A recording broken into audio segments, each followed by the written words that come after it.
I have a good friend that's here with me tonight, Pastor Larry Roquin. Pastor Larry, I want to ask if you'll come up to the platform for just a moment. Would you help me welcome Pastor Larry, all the way from Louisiana? Anybody here from Louisiana tonight? Anybody here from Louisiana? My good, there you are. Come on up here, Pastor. You pastored an incredible church right there in St. James Parish, and we're glad that you're here. But the reason I brought you up is because almost 2 years ago now, you came to this North Georgia revival because you heard that the Lord was moving. You were seeking a move of God somewhere in the land, and you came. You heard about this baptismal water, and I want you to tell us just very, very quickly in about 30 seconds your condition prior to meeting Jesus in the water. What was going on in your back? Oh, okay. So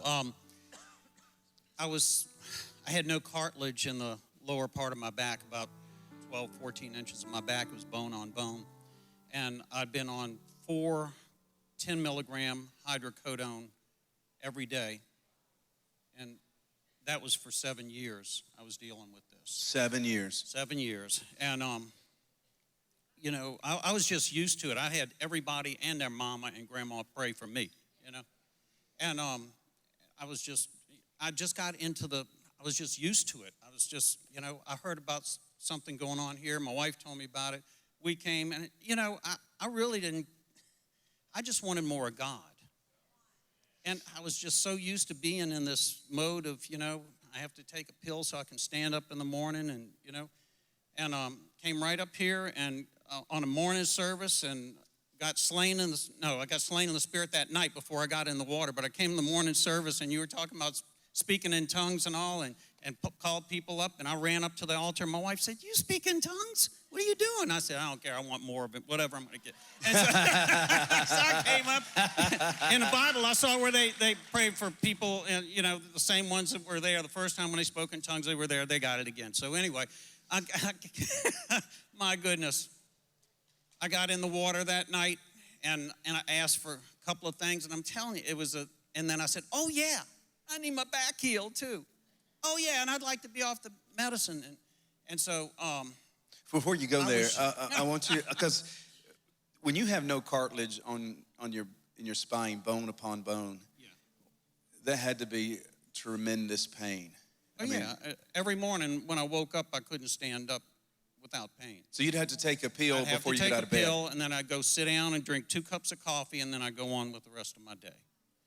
And they had tried to burn the nerves in my back. They tried all kinds of stuff, and they said, "You're going to just be like this for the rest of your life." And the doctor said one day, he said, "Would you come in? You want to see what your back looks like?" And he had it up on the, you know, the glowing screen in his office, and I looked at it, and it was, he said, "See here, see, there's no cartilage, no cartilage, no cartilage." And on the back, the bottom one, he said, "You can't see where there ever was cartilage. It's just all fused together." And I said, "Doc, I'm all screwed up, huh?" He says, "Oh, there's people worse than you." Yeah. I said, "The people in the wheelchairs, you know, it was bad." So you got in the water. Got in the water, came out shaking uncontrollably. I said, "What is going on?" You know, and then you talked to me, and next morning I wake up in the hotel room right down the street, and I get up and I said, "Honey, get out of bed." And she said, "What?" She thought we got robbed or something. In the middle of the night, I said, "Get out of bed." I said, "Look." She said, "What?" I said, "I'm healed." And she said, "What?" I said, "I'm healed." "What?" "I'm healed." "What?" "Come on." Ronaldo, come here up here. Come on up here. So come on up here. What was it like to live with him in that condition? Well, you know, to see him in so much pain, it was very difficult. And to know that unless God did something, we were not looking at a great future. You know, so for God to do it, you know, and the most amazing thing is when God does something, he just does it so good. And, you know, we got in that car. We went home the next day. He drove without any pain. And then a couple of days later, he was talking to one of our friends who's a pastor pharmacist, and he said, "Larry, how's the withdrawals?" And then it dawned on us, he didn't even have withdrawals. God just healed him, no withdrawals. And I'm telling you, God's good. What should have been the withdrawals? Yeah. So I go back to my church, I get up to preach, and I just, and I started telling people about it. And one guy ran up, and I prayed for him instantly. He was healed of arthritis through his whole body. Then in our men's prayer, one guy came down with, he had diabetes, and he was healed. Was he healed? So you should have been strapped to a bed, or perhaps because of the withdrawal symptoms, 7 years taking that high dose of pain pills. But Jesus did it all. Yep. He did it. In one moment. One moment. In that water. I didn't Unexplainable. I didn't know what happened. Nameless and faceless. Yes.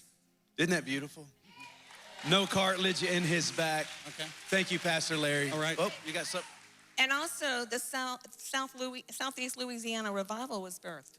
Yep. So we In our have church. 5 churches working together, and we, just like here, we have seen God do the amazing, incredible, supernatural. Stand to your feet, church. We could Let's go magnify the on Lord. all night. Yes.